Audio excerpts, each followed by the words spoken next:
इसी वंश में आगे चलकर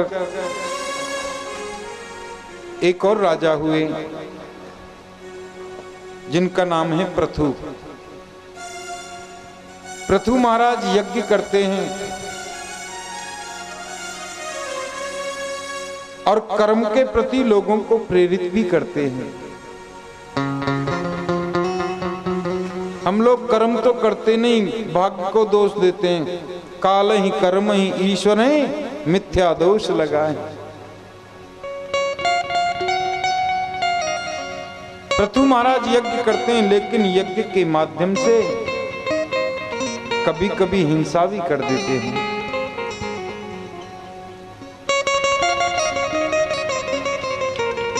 इनके यज्ञ में साक्षात भगवान प्रकट हुए। 99वां यज्ञ चल रहा था, इंद्र महाराज तो घोड़ा ही चुरा करके ले गए, क्योंकि ऐसा नियम है जिसके 100 यज्ञ पूरे हो जाएं वो इंद्र की गद्दी को प्राप्त कर लेता है। तो 99वां यज्ञ चल रहा था, इंद्र घोड़ा चुरा करके ले गया।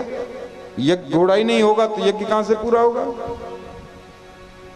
पृथु महाराज बोले न जाने क्यों डरता है इंद्र हमसे, अच्छा हम 99 में ही करके छोड़ देते हैं, 100 करेंगे ही नहीं बस। तो 99 में यज्ञ में भगवान आए और पृथु से कहा वरदान मांगो। बोले मुझे कुछ नहीं चाहिए भगवान, न कामये नाथ तदप्यहम क्वचित् न यत्र युष्मन् चरणाम्बुजासव महन्तमान्तर हृदयान्मुखच्युतो विदस्व कर्णायुतमेशमेव रः। पृथु महाराज कहते हैं प्रभु वरदान देना चाहते हो तो इतनी कृपा कर दो, आपकी कथा को सुनने के लिए मेरे कानों में 10,000 कानों की शक्ति आ जाए। भगवान ने एवमस्तु कह दिया। इसी कुल में आगे चलकर राजा हुए प्राचीन बरही। यज्ञ के माध्यम से कभी कभी लोग हिंसा भी कर देते हैं। कोई भगवान कभी बलि नहीं मांगता, कोई देवी कभी किसी की बलि नहीं मांगती। हम लोग बकरा काट के देवी को चढ़ा देते हैं, बलि मांग रही हैं, फिर बाद में अपने आप खा लेते हैं उसको। और दारू चढ़ा देते हैं, भैरव बाबा दारू मांग रहा है। अरे भगवान, अब तो बिहार में भैरव बाबा की पूजा होगी नहीं, क्योंकि बिहार सरकार ने तो बंद कर दी ना। मैं तो कहता हूं बहुत अच्छा काम किया। लोग बहाना ढूंढते हैं, बस पीने का शौक नहीं, पीते हैं गम भुलाने को।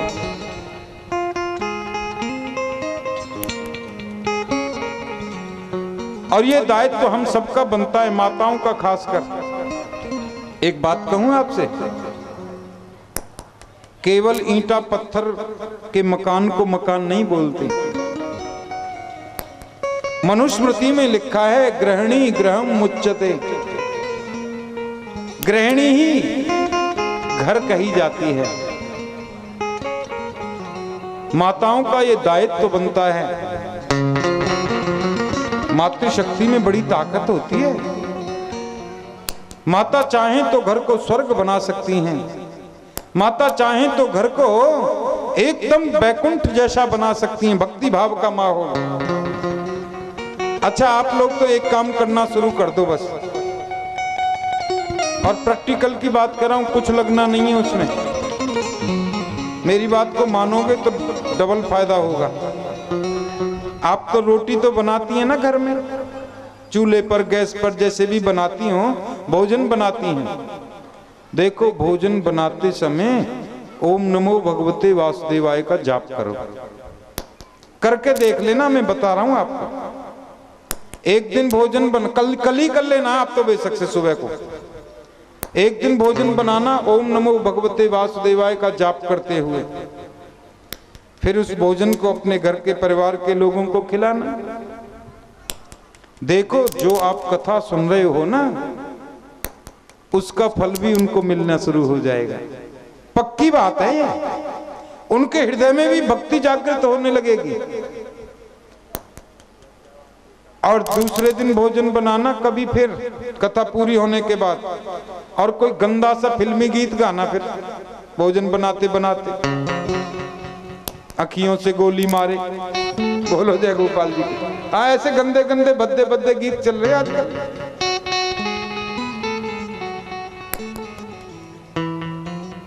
तो देखो, उस भोजन को जो भी करेगा उसके मन में विकृति आएगी,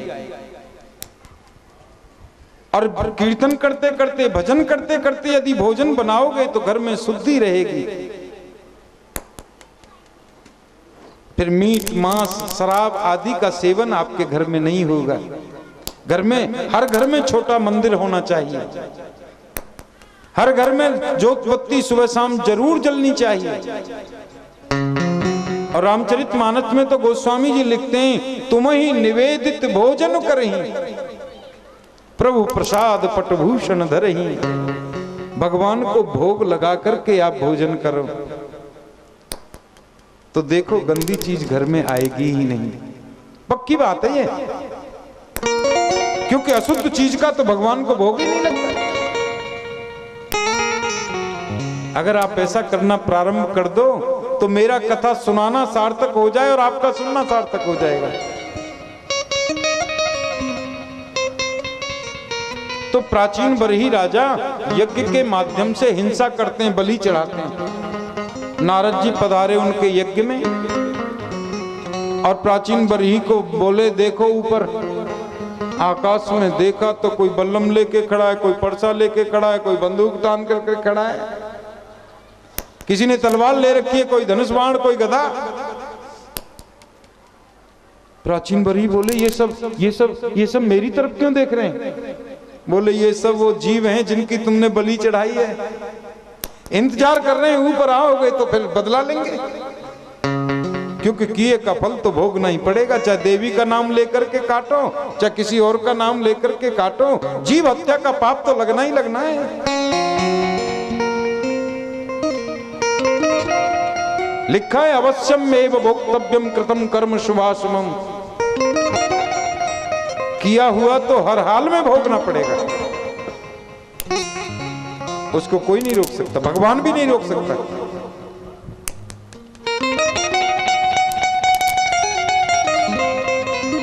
ये सब इंतजार कर रहे हैं, तुम ऊपर जाओगे तो देखेंगे तुम।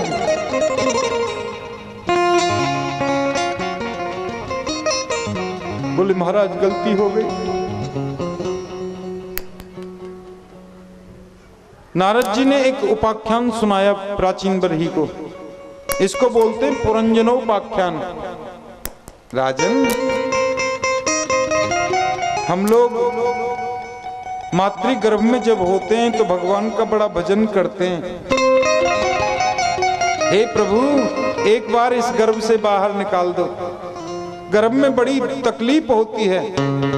लिखा है, गर्भवास समम दुखम न भूतो न भविष्यति। गर्भवास के समान दुख कभी हुआ ना होगा आगे। एक बार निकाल दो बस। भगवान पूछते, निकाल दिया तो क्या करोगे फिर? बोला, भजन करूंगा और क्या। अच्छा, कितना? बोलो, इतना भजन करूंगा, इतना भजन करूंगा, इतना भजन करूंगा, ढेर लगा दूंगा। और देखो, दुनिया में आते ही सबसे पहला काम भगवान को भूलना है। भजन ही नहीं करते, बाकी सब काम होते हैं। तो नारद जी ने उपाख्यान सुनाया, पुरंजनोपाख्यान। पुरंजन नाम का एक व्यक्ति अपने अभिज्ञात नाम के सखा को छोड़कर सुंदर सा नगर ढूंढने के लिए निकला। काफी ढूंढते ढूंढते ढूंढते ढूंढते उसे नौद्वार का नगर मिल गया। अंदर प्रवेश किया तो देखा पुरंजनी बैठी है, तो पुरंजन जी पुरंजनी जी के बस में हो गई।